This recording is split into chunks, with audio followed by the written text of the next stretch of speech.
Hey, how's it going? Parker Welbeck here with FullTimeFilmmaker.com, and today I'm going to be taking you through my entire Premiere Pro editing workflow from beginning to end using an 8-step process. So I just got done shooting a 2-minute commercial for a local business, and I'm now going to walk you through my full editing process from beginning to end. But without further ado, let's now dive in. Step number 1 is to import and prepare the footage that is going to be edited. So let's first open up our Premiere Pro application. Let's create a new project. Gonna call this Golf Loft Commercial. Choose my location to save it to, and I recommend keeping all of your footage and assets for the project in the same folder as the project file itself. So we're gonna save the project file here, hit OK, and we are ready to go. So this is the first window you see when you open up Premiere Pro. Come down here bottom left where it says import media to start, and either double click or hit Command I to import all of your footage. So we'll double click here. This is my 1DX Mark III footage, some screen recordings and audio. Those are the assets I want to import. So we'll click import, give it a minute. Once your files are imported, I like to change my view from these big thumbnails to a list. And now you can see we have our 1DX Mark II footage, our audio, which consists of a voiceover and some song options, and some screen recordings for B-roll. And so next step I like to take here is to convert all my frame rates to the frame rate in which I will be exporting out the final video, which in this case, and in almost every case, is going to be 23.976 frames per second. You see most of my clips were shot on that frame rate, but you see I shot 30 frames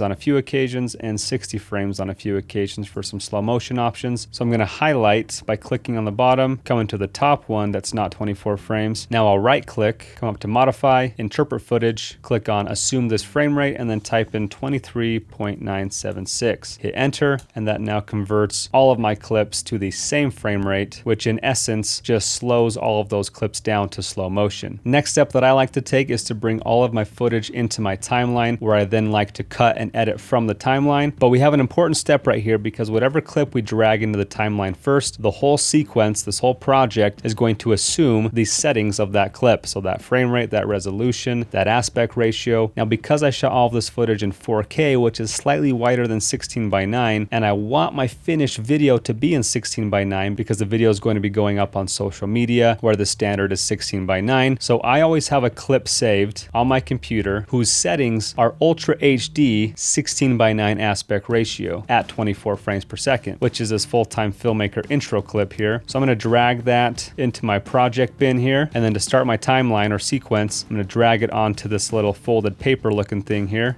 Now, because I do a lot of tutorials, a lot of my videos start with this animation, and so usually that's the first clip I'm dragging in anyway. In this case, I won't be using it, but I still like to put it in first to set my sequence settings exactly how I know I want them for export. So I recommend doing that for a quick shortcut. The other way is to come up to File, New, Sequence. Then you're going to create the settings for your timeline. In my case, I'm going to be doing 23.976 frames per second, and click on Settings. And I'm going to change the resolution to 3840 by 2160, which is Ultra HD or a 16:9 version of 4K. Name my sequence and hit OK.